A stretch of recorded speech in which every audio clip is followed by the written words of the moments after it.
Logos ministry या चॅनलमध्ये आपणा सर्वांचे हार्दिक स्वागत आहे। प्रभू येशू ख्रिस्त जो संपूर्ण जगाचा उद्धार करता त्याच्या अति पवित्र व सामर्थ्यवान नावाने मी ॲलन लोबो आपणा सर्वांना शुभेच्छा देत आहे। हे चॅनल सबस्क्राइब करणाऱ्या सर्वांचे मी आभारी आहे। आजचा हा संदेश तुम्ही पहिल्यांदाच पाहत असाल व जर तुम्हाला आवडला तर आपणाला विनंती आहे कृपया तुम्ही लाईक करा व इतरांबरोबर शेअर करा व हे चॅनल सबस्क्राइब करावं व संदेशाचं नोटिफिकेशन कायम मिळण्यासाठी तुम्ही बेल रिंग प्रेस करा। Thank you. God bless you.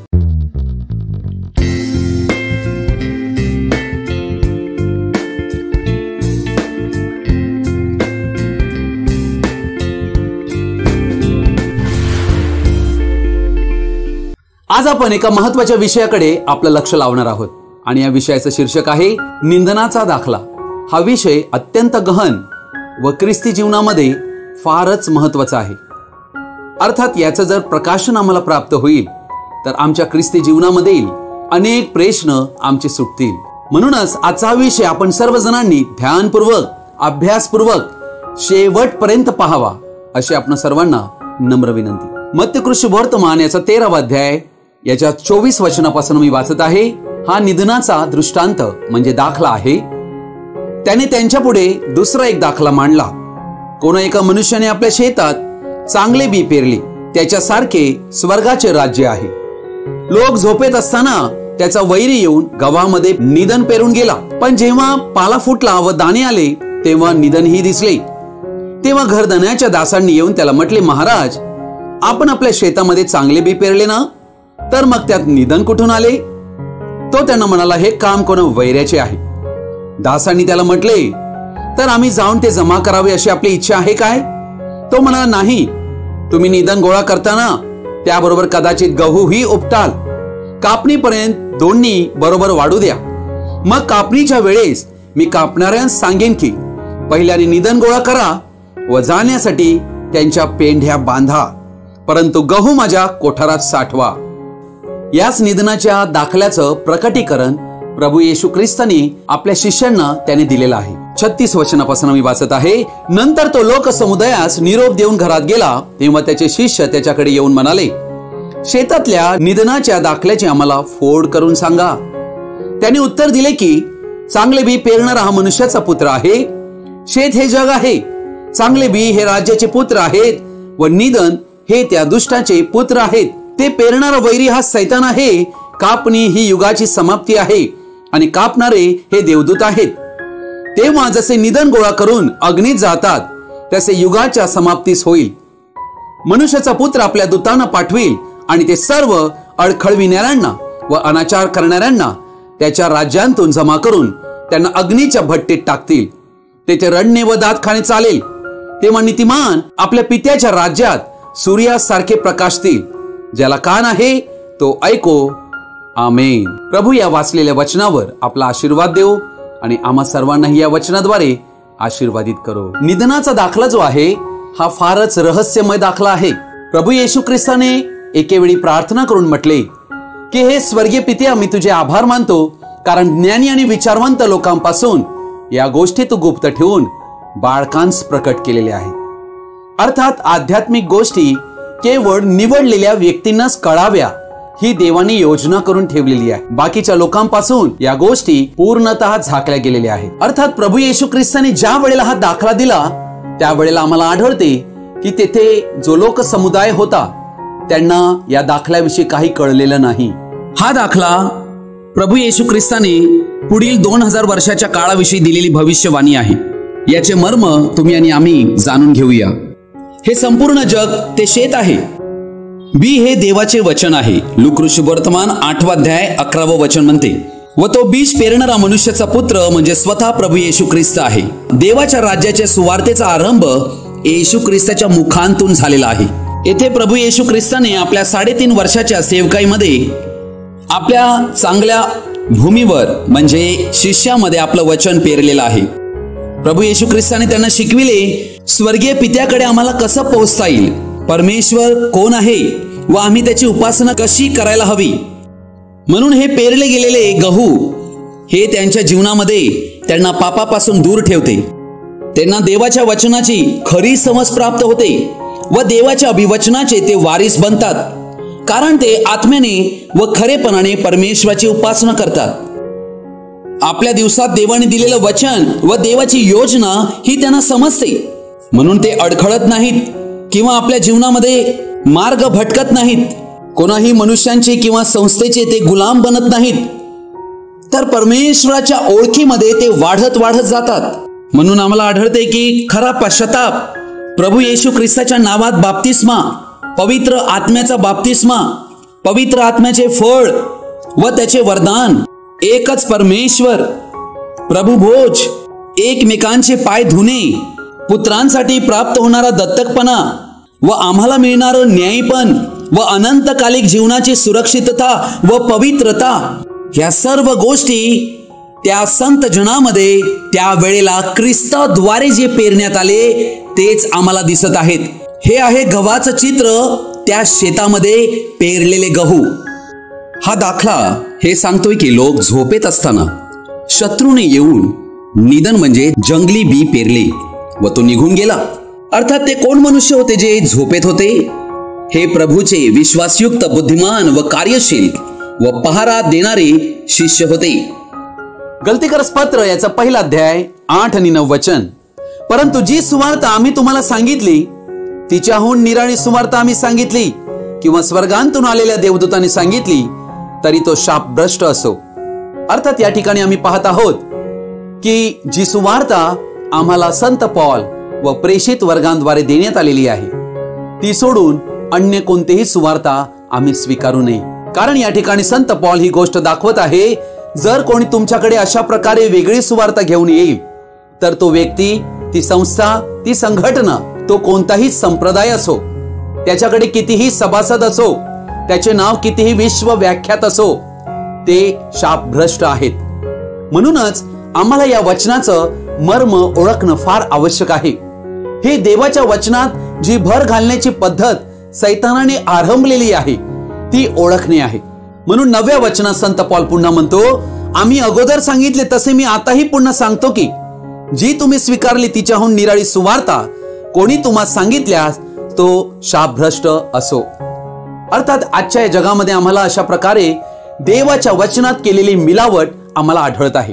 ती काय आहे हे आम्ही ओळखायला हवे. या कारणामुळे स्तोत्र संहिता 69 अध्याय 28 वचनात म्हटलेलं आहे की त्यांचे नाव जीवनाच्या पुस्तकांतून खोडून टाकण्यात आलेले आहे. म्हणूनच तुम्हाला आणि आम्हाला जागे राहायचं आहे व संत पॉल काय म्हणत आहे याचे स्मरण आम्हाला ठेवायचे आहे. प्रेषितांची कृत्ये 20 अध्याय 28 ते 30 वचन मी वाचत आहे. तुम्ही स्वतःकडे व ज्या कळपात पवित्र आत्म्याने तुम्हास अध्यक्ष करून ठेवले त्या सर्वाकडे लक्ष द्या, यासाठी की देवाची जी मंडळी त्याने आपल्या रक्ताने स्वतःकरिता मिळविली तिचे पालन तुम्ही करावे. मी गेल्यावर कळपाची दया माया न करणारे क्रूर लांडगे तुम्हामध्ये शिरतील हे मी जाणून आहे. तुम्हापैकीही काही माणसे उठून शिष्यांना आपल्या मागे ओढून घेण्यासाठी विपरीत गोष्टी बोलतील. अर्थात या वचनामध्ये संत पॉल रडत असताना एक भविष्यवाणी करत आहे. अर्थात हे क्रूर लांडगे जे आहेत, कळपावर दया माया न करणारे, हे तुम्हामध्ये शिरतील ही एक भविष्यवाणी संत पॉल या ठिकाणी देत आहे. हे प्रभूचे विश्वासयुक्त, बुद्धिमान व कार्यशील पहारा देणाऱ्या शिष्यांविषयी वचन सांगत आहे. त्यांनी प्रभूच्या कलिसियाचे व सत्य शिक्षणाचे रक्षण केले होते. त्या शिक्षणावरच कलिसियाचा पाया रचला होता. परंतु जेव्हा हे लोक झोपले तेव्हा काय झाले? तेव्हाच तर समस्येला सुरुवात झाली. तेव्हाच शेतात निंदन पेरले गेले. प्रेषित व शिष्य झोपल्यानंतर निधन म्हणजे जंगली बी, खोटी शिकवणूक मंडळीत पेरली. तो शत्रू सैतान होता जो खोट्या मंडळीद्वारे प्रेषितांचे शिक्षण नष्ट करण्याचा प्रयत्न करीत होता. त्या सैतानाने त्यांची दिशाभूल केली. जेव्हा सकाळ झाली, एक दुसरे युग चालू झाले, जे कलिसियाचे युग सुरू झाले. तेव्हा दासांपुढे मोठी समस्या उभी राहिली. तेव्हा त्यांनी निधन पाहिले, कारण ख्रिस्त विरोधी किंवा अधर्माचे गुज यांच्या आत्म्याच्या प्रभावामुळे खोटे विश्वासी वाढत गेले.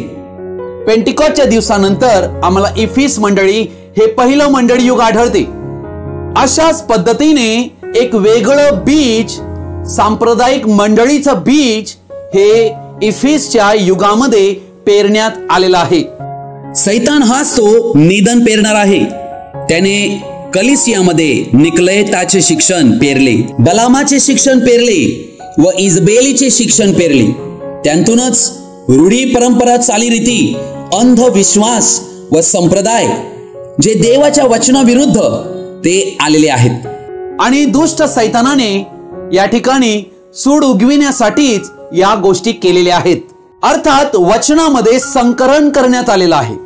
देवाचं जे मूळ आणि शुद्ध वचन त्यामध्ये भेसळ करण्यात आली व त्याचं संकरण करण्यात आलं व अशा प्रकारे देवाच्या वचनात घातलेली भर, देवाच्या वचनांतून काढलेल्या काही गोष्टी, यामुळे देवाचं वचन इनइफेक्टिव्ह झालं.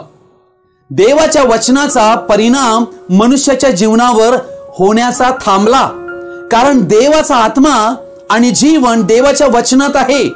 पण ज्या वेळेला संकरण केलं गेलं, पवित्र आत्मा व अनंत जीवन हे त्या वचनांतून काढण्यात आले, तेव्हा विश्वासयुक्त सेवक जे दुसऱ्या युगात होते ते मालकाकडे म्हणजे त्या शेताच्या धन्याकडे जाऊन म्हणाले की, प्रभू, हे काय चालले आहे? आम्हाला माहित आहे की तू पेंटिकॉस्टच्या दिवशी आपल्या मंडळीची सुरुवात केली होती, तेव्हा त्यावेळी खरे विश्वासी होते. तेव्हा तेथे कोणी अविश्वासी किंवा बनावट विश्वासी कोणी नव्हते. काय तू चांगले बी पेरले होते ना? तर मग हे सर्व निधन कुठून आले? तेव्हा त्यांना उत्तर मिळाले की हे कोणा वैऱ्याचे काम आहे. लक्ष द्या, खोटे वचन पेरणे, निधन पेरणे हे खऱ्या विश्वासणाऱ्यांना कधीही उत्पन्न करीत नाही. त्यांतून दुसरंच काहीतरी निष्पन्न होत असते. हे यासाठी काढण्यात आले की जेणेकरून देवाचे पुत्र आणि कन्या हे जन्मास येऊ नयेत, पण सांप्रदायिक मंडळीचा उगम व्हावा. आणि अर्थात ही सैतानाची योजना होती. म्हणून त्याने देवाच्या वचनात भेसळ घातली. अर्थात नवीन जन्म कसा मिळतो? देवाचं वचन, ते वचन जे मूळ वचन आहे, शुद्ध वचन आहे, जे अविनाशी बीज आहे, ते आमच्या हृदयामध्ये ज्या वेळेला आम्ही घेतो तेच आम्ही स्वीकारल्या कारणाने नवा जन्म मिळत असतो. पण सांप्रदायिक मंडळांनी केलेले संकरण, देवाच्या वचनात घातलेली भेसळ, यामुळे देवाचं वचन इनइफेक्टिव्ह बनलं. आणि आज सांप्रदायिक मंडळ्या अशाच प्रकारचे शिष्य, मेंबर, सभासद बाळगून आहेत, ज्यांना नवीन जन्माचा अनुभव नाहीये. त्यांतून अनावरत संतती निर्माण व्हावी. तेव्हा दास मालकाला म्हणाले, काय तुझी इच्छा आहे की आम्ही त्यांना उपटवावे? तेव्हा मालक म्हणाला, नका. निधनाचे रोप काढताना त्याबरोबर गव्हाचे पीक देखील त्यात उपटले जाऊ शकते, कारण त्यांची मुळे एकमेकात गुरफटून गेली आहेत. गहू आणि निधन हे एकाच शेतात असल्या कारणाने ते एकमेकात पूर्ण जडून गेलेले आहेत. परंतु आश्चर्याची गोष्ट ही आहे की दोन्हीही वेगवेगळे बीज आहेत. म्हणून कापणीपर्यंत दोघांना एकत्र वाढू द्या. मग कापणीच्या वेळेस मी कापणाऱ्यांना सांगेन की पहिल्याने निधन गोळा करा व जाण्यासाठी त्याच्या पेंढ्या बांधा, परंतु गहू माझ्या कोठारात साठवा. अर्थात या ठिकाणी आम्हाला एक योजना देवाची आढळत आहे. ही योजना ही की हा जंगली दाणा जो आहे याचं रोप गव्हाच्या रोपाबरोबर एकत्रच त्या शेतात वाढायला हवं. ही योजना या ठिकाणी या मालकाची आढळत आहे, जो विश्वाचा निर्माण करता देव आहे. आणि अनेक वेळेला त्यांतील फरक दाखविणे हे फार कठीण भासते. त्यांच्या या वाढण्याच्या प्रक्रियेमध्ये त्यांना ओळखण्यात येत नसते, कारण ते बीज अजूनही प्रकट झालेलं नाही. म्हणून गहू आणि निधन हे सारखेच दिसत असतात. मत्तकृष्ण वर्तमान 5वा अध्याय याचं 45 वचन म्हणते, अशासाठी की तुम्ही आपल्या स्वर्गीय पित्याचे पुत्र व्हावे, कारण तो वाईटांवर व चांगल्यांवर आपला सूर्य उगवितो आणि नीतिमानावर व अनीतिमानावर पाऊस पाडितो. अर्थात या वचनात आम्ही पाहत आहोत की परमेश्वर सूर्य उगविण्याचं कार्य आणि पाऊस पाडण्याचं कार्य नीतिमान व अनीतिमान दोघांवरही करीत असतो. म्हणजे निधनावर व गव्हावर दोघांवरही तो समान पाऊस पाडतो. आणि आम्ही पाहतो की पवित्र आत्मा हा गव्हावर वर्षावावा म्हणून पाठविण्यात आला होता, परंतु अनीतिमान निधन यावर देखील हा पाऊस पडलेला आम्हाला आढळतो व त्यावर देखील सूर्य उगवलेला आम्हाला आढळतो। त्यामुळे ते दोघेही गीत गात आहेत, ते तारणाचा प्रचार करत आहेत, देवाजवळ दोघेही प्रार्थना करत आहेत, अनन्य भाषा व भविष्यवाद ही करीत आहेत। अर्थात या ठिकाणी ख्रिस्त विरोधी आत्मा आहे तो या ठिकाणी एका वेगळ्या तऱ्हेने प्रकट होणार आहे। खोट्या प्रचारकाद्वारे, खोट्या प्रकाशनाच्या द्वारे, खोट्या शिकवणुकीद्वारे त्या प्रामाणिक सेवकांना हे सांगण्यात आले की या दोघांनाही एकत्रित आता वाढलं पाहिजे। अर्थात निधन आणि गहू हे दोन्हीही वाढत असताना आम्हाला सारखेच भासत आहेत।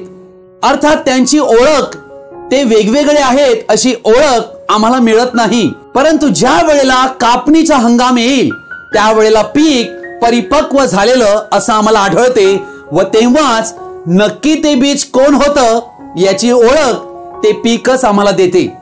निधनाला निधन येणार आणि गव्हाला गहूच येणार, परंतु यामध्ये निवडलेला जो आहे तोच खरा विश्वास प्राप्त करणार आहे। कारण देवाचा जो पुनरुत्पादनाचा जो नियम आहे तदनुसार त्या त्या जातीचंच बीज प्रजोत्पादन करणार आहे। काय तुम्ही पाहत आहात या दाखल्यामध्ये की कशा प्रकारे प्रभूची मंडळी यामध्ये वेगवेगळ्या परिस्थिती उत्पन्न का होत आहेत। येथे आम्हाला दोन मंडळ्या आढळत आहेत, एक प्रभू येशू ख्रिस्ताची मंडळी व दुसरी सैतानाची मंडळी। म्हणजे एक खरे व एक खोटे, एक असली आहेत व दुसरे नकली आहेत, एक स्वर्गासाठी आहेत व दुसरे नरकासाठी आहेत। अशा पद्धतीने दोन्हीही वाढत आहेत। इतिहासाप्रमाणे सैतानाचे हे जंगली दाणे म्हणजे निधन कलिसियामध्ये पेरून आज 1800 पेक्षा अधिक वर्षे होऊन गेलेली आहेत। ही निधनाची जी मंडळी आहे ना यांच्याकडे खरा पश्चाताप, ना सत्य शिक्षण, ना सत्य प्रकाश, ना सत्य प्रकटीकरण, ना खरी समज। अर्थात आम्हाला आढळत आहे की अशा प्रकारची ही मंडळी, ही खोटी मंडळी ही अरुंद मार्गाने जाणारी नाही आहे, ही रुंद मार्गाने जाणारी आहे, जो मार्ग नाशाकडे घेऊन जात आहे। या निधन म्हटलेल्या कलिसियाने ख्रिस्ती मंडळामध्ये भ्रष्ट शिक्षण आणलं व भ्रष्ट जीवन याचा प्रभाव लोकांवर पडला। अर्थात देवाच्या वचनांतून बाहेर जाण्याचा एकच मार्ग आहे, तो म्हणजे देवाच्या पवित्र वचनामध्ये भेसळ घालावी, संप्रदाययुक्त चालीरीती अवलंबाव्या ज्या देवाच्या वचना बाहेर आहेत। तरीही लोक आम्हाला अशा गोष्टींचा स्वीकार करताना आज ख्रिस्ती जगतामध्ये आढळत आहेत। अर्थात रूढी आणि परंपरा यांची सुरुवात ही लबाडींतून झालेली आहे, परंतु आज आम्हाला आढळत आहे की सर्वत्र ती ख्रिस्ताची मंडळीच आहे असा स्वीकार केला जात आहे। परंतु प्रियजन हो, ही पूर्णतः फसवणूक आहे। ज्या ठिकाणी देवाच्या वचनात भर घातली जाते व देवाच्या वचनांतून उणे करण्यात येते त्या ठिकाणी कोणतीही गोष्ट शुद्ध राहत नाही। या ठिकाणी आम्ही पाहत आहोत की मदर चर्च म्हणजे रोमन कॅथलिक चर्च, जी आज स्वतःला मदर चर्च म्हणत आहे व ही गोष्ट खरी आहे की रोमन कॅथलिक चर्च हीच मदर चर्च आहे। प्रकटीकरण 2:2 मध्ये आम्हाला आढळत आहे की येथे खोटे प्रेषित निर्माण झालेले आहेत व संत पौलाने केलेली भविष्यवाणी या ठिकाणी पूर्ण होताना आम्हाला आढळत आहे। अर्थात कलिसियाला हे लबाड आहेत असे दिसून आलेले आहेत। देवाच्या कामकारांना हे जंगली बीज निधन दिसून आलेले आहे, त्यांची ओळख पटलेली आहे। अर्थात या ठिकाणी आम्हाला हे खोटे प्रेषित देवाच्या मंडळीत शिरलेले आम्हाला दिसत आहेत, जे प्रभूच्या वचनापेक्षा स्वतःला मंडळीहून उच्च करू लागलेले आहेत असे आम्हाला दृष्टीपथास येते। मत्तेकृष्ण वर्तमान याच्या 20व्या अध्यायात 25 ते 27 वचन मी वाचत आहे। पण येशूने त्यास बोलावून म्हटले, परराष्ट्रीयांवर त्यांचे अधिपती प्रभुत्व चालवितात व मोठे लोकही अधिकार करीतात, हे तुम्हास ठाऊक आहे। तसे तुम्हामध्ये नाही, तर जो कोणी तुम्हामध्ये श्रेष्ठ हो पाहतो तो तुमचा सेवक होईल, आणि जो कोणी तुम्हामध्ये पहिला हो पाहतो तो तुमचा दास होईल।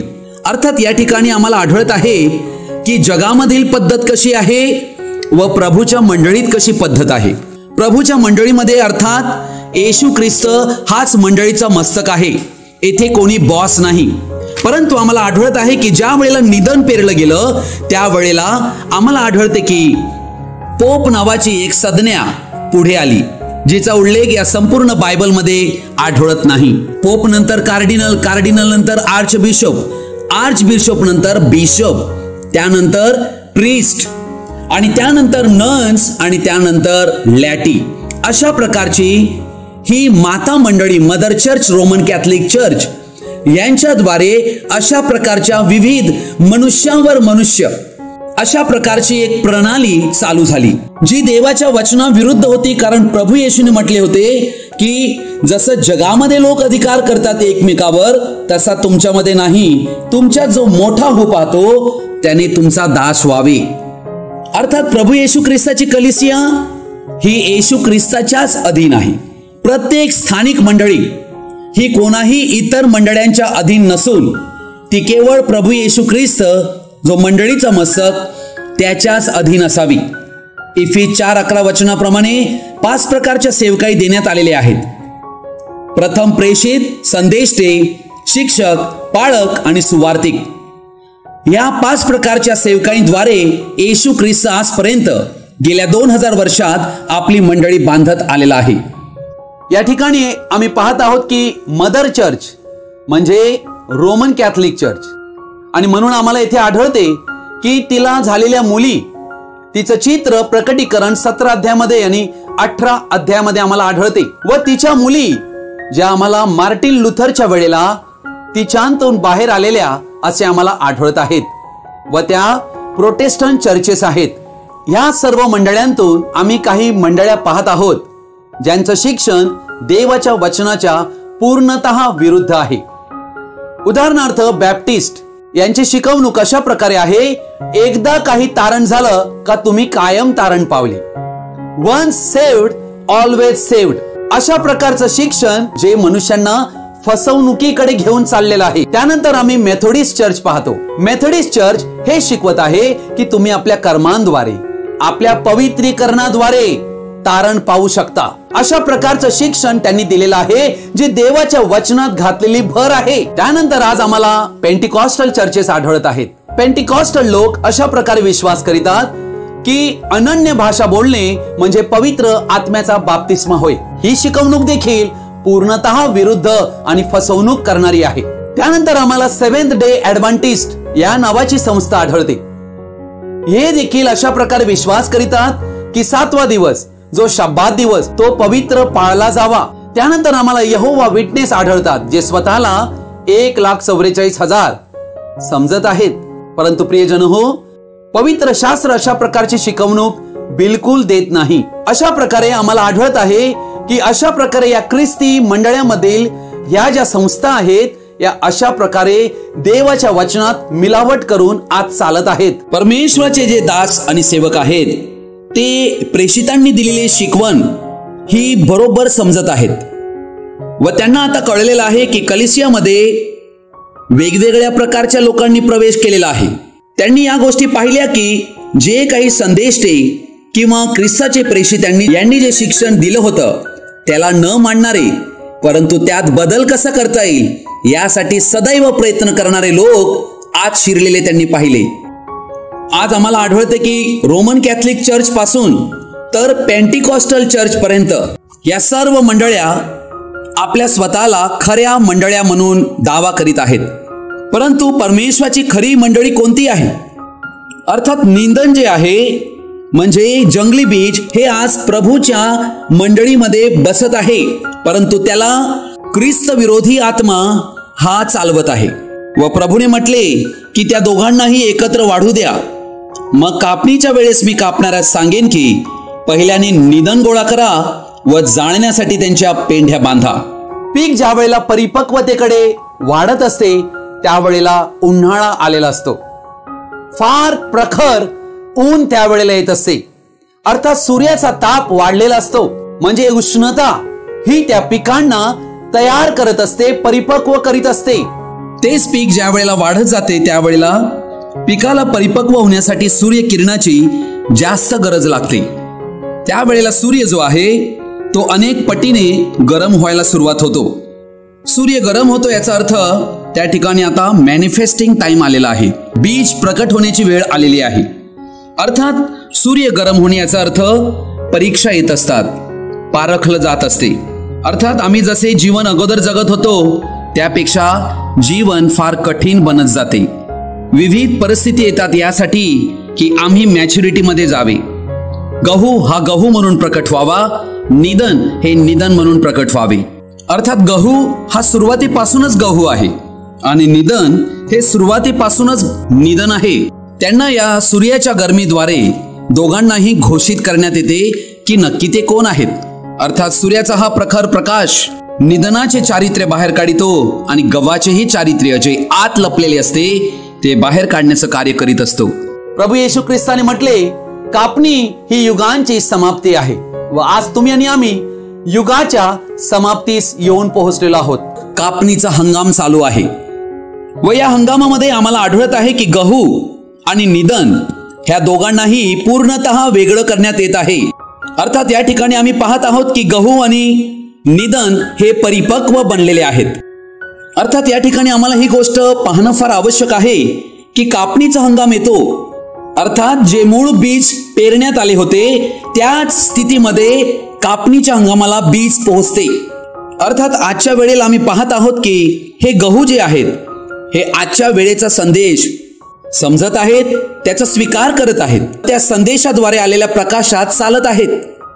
गहू जे आहेत हे खरे देवाची लेकरं आहेत, खरे विश्वासी आहेत. निधन जे आहेत हे आज्ञाभंजक लोक आहेत.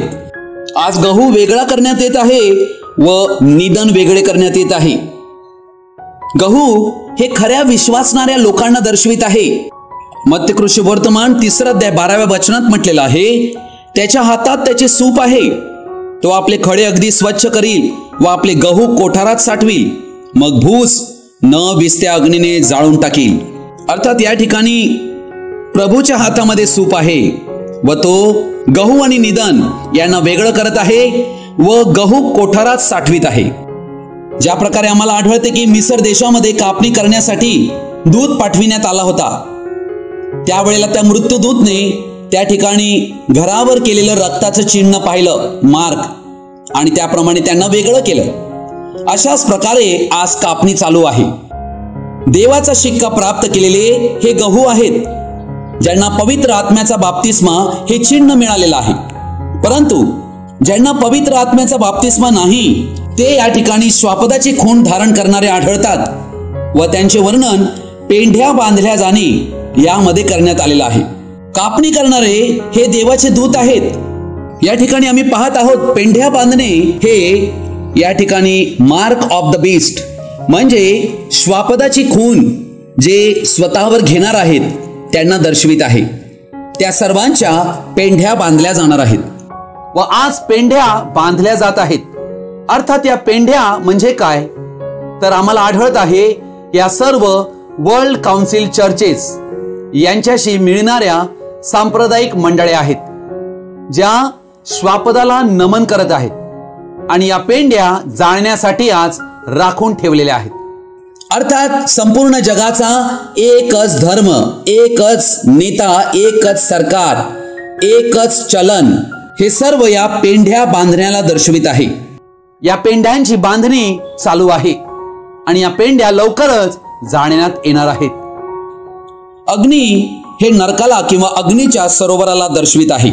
कोठार हे स्वर्गीय राज्य किंवा स्वर्गरोहण याला दर्शवित आहे.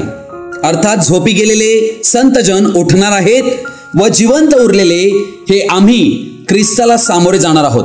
म्हणूनच वचनात दिलेलं आहे की एक घेतला जाईल व एक ठेवला जाईल.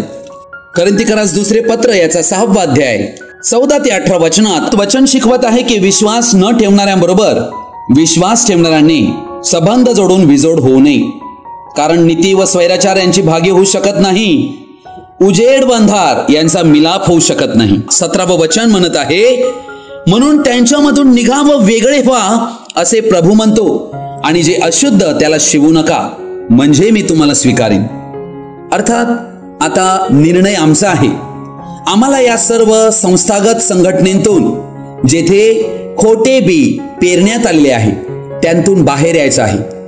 हा निर्णय आम्हाला घ्यायचा आहे. कारण प्रकटीकरण 18 याचं 4थं वचन म्हणते, मग स्वर्गांतून निघालेली दुसरी एक वाणी मी ऐकली. ती म्हणाली, माझ्या लोकांनो, अर्थात देव आपल्या लोकांना आज पुकारत आहे की माझ्या लोकांनो, तुम्ही तिच्या पापांचे वाटेकरी होऊ नये आणि तुम्हाला तिच्या पिढ्यांतली कोणतीही पीडा होऊ नये, म्हणून तिच्या मधून निघा.